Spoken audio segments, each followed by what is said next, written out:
Il faut dire je t'aime à ceux que vous aimez tant que vous êtes encore en vie, tout en sachant l'ignorance de l'avenir. Alors qu'est-ce que c'est l'avenir? L'avenir, c'est la seule personne avec qui tu discutes, mais à qui tu peux jamais tendre la main. Donc, l'avenir est flou. Mesdames et messieurs, bienvenue dans votre émission Leçons du jour. Une émission qui vous plonge dans la réflexion. Et je vous ai toujours dit, à chaque fois que vous me voyez à la télévision, donnez-vous la peine d'avoir un stylo et un blackmat pour écrire, car chaque jour est une leçon. La vie est un apprentissage qui n'est fini jamais. Donc, si réellement tel est le cas, c'est que chaque jour représente une leçon. Et aujourd'hui, je vais vous parler d'une leçon très importante. C'est toujours avec un sourire aux lèvres que j'aime bien animer cette émission. Je vais vous parler du silence. Normalement, j'aurais pu me taire tout au long de cette émission. Ne dire aucun mot en temps de vous observer. Je pense que ce serait la meilleure façon de vous parler de l'importance du silence. Ah, beaucoup de gens ignorent les silences. Mais qu'est-ce que c'est les silences? Est-ce que les silences est-il important? En quoi est-ce que les silences sont importants? Je vous ai dit, toute chose a une importance.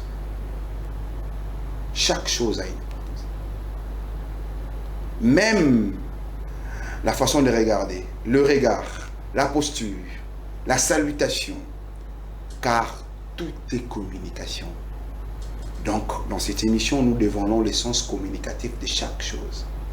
Et aujourd'hui, je vous donne la pertinence du silence. Alors, j'ai toujours l'habitude de regarder avec mon téléphone pour avoir plus de précision. Je m'en vais regarder au téléphone qu'est-ce que le silence, définition du silence. Alors, de prime abord, le silence c'est l'absence de bruit.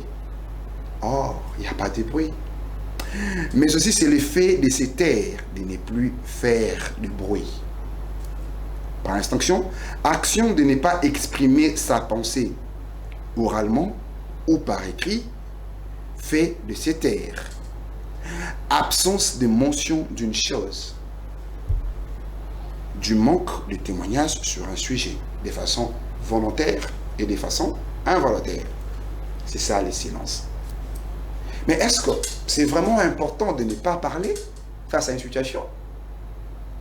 Et si cette question, vous vous posez, vous devrez aussi vous poser la question, est-ce que c'est-il important de seulement parler dans chaque situation? Ah, il y a un adage qui dit, on répond les imbéciles par les silences.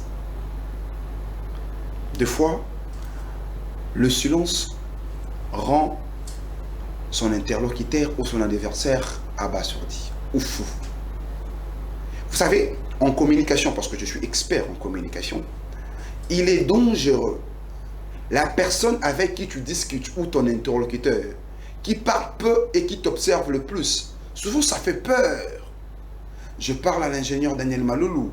Depuis que vous parlez, tu regardes et ça rend perplexe. Tu te poses des questions, tu te dis, mais qu'est-ce qu'il pense de moi, ce monsieur ici?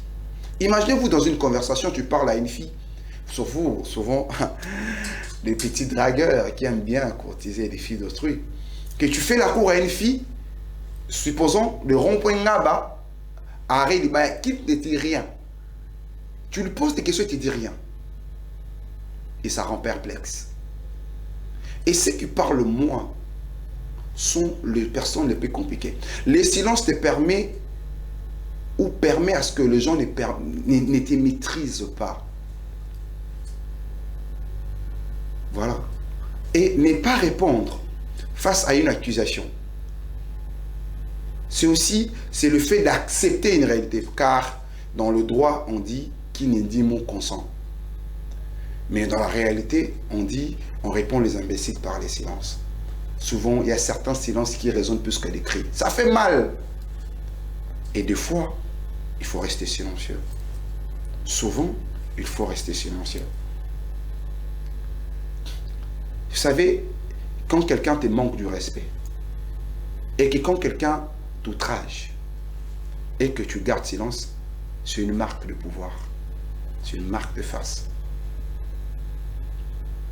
Dans une conversation, dans une situation, le silence te permet d'appréhender, de comprendre la chose, d'absorber, de persuader la situation. Ah, je vous demande plus de ne plus parler. Mais quand même, deux fois, il faut garder silence. Car même les chrétiens disent, garde silence. La Bible chrétienne nous dit, garde silence, l'Éternel combattra pour toi. Hein? Les silences seront flous. Ce n'est pas seulement dans une situation de communication, même dans une situation de bagarre. Imagine, tu te dis, moi je vais frapper Regan Iteki. Tu te mets en transe pour se battre avec Maître Tchali. Et tu vois Maître Tchali rester tout silencieux là. Tu dis, mais il est là, il est calme. Et intérieurement, on se dit, mais ce monsieur est terrible, hein? Il ne dit rien. Alors c'est ça la force du silence. C'est ça la pertinence du silence.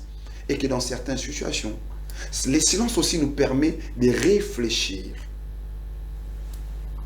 Comme je l'ai dit tantôt, il y a un problème qui vient. Car on ne pense pas souvent avec le cœur, la tête, on pense avec le cœur. Ça te permet de comprendre la personne qui est en face de toi. De plus mieux observer les gens.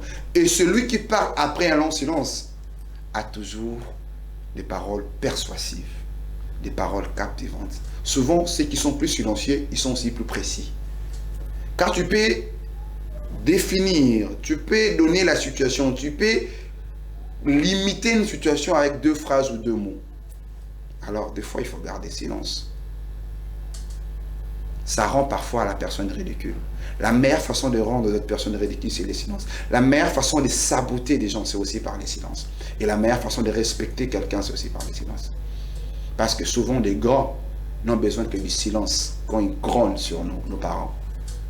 Tais-toi, dis-moi, je parle. C'est aussi un signe de respect. Vous voyez, en même temps, c'est un signe d'impolitesse, c'est aussi un signe de respect. Regardez la force du silence.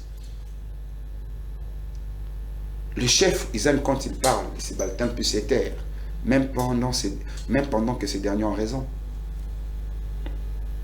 L'homme, quand il crie sur sa copine ou sa femme, il adore que cette dernière se taise pour lui démontrer son pouvoir.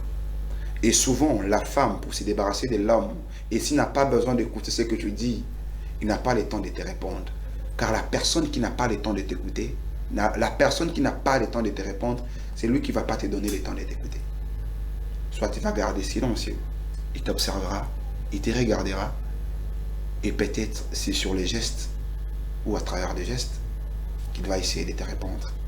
Dans certaines situations, gardons silence. Et avec plein de lucidité, je pense que je suis arrivé à la fin de cette leçon. Quant à moi, très doué, l'homme, des temps, des choses.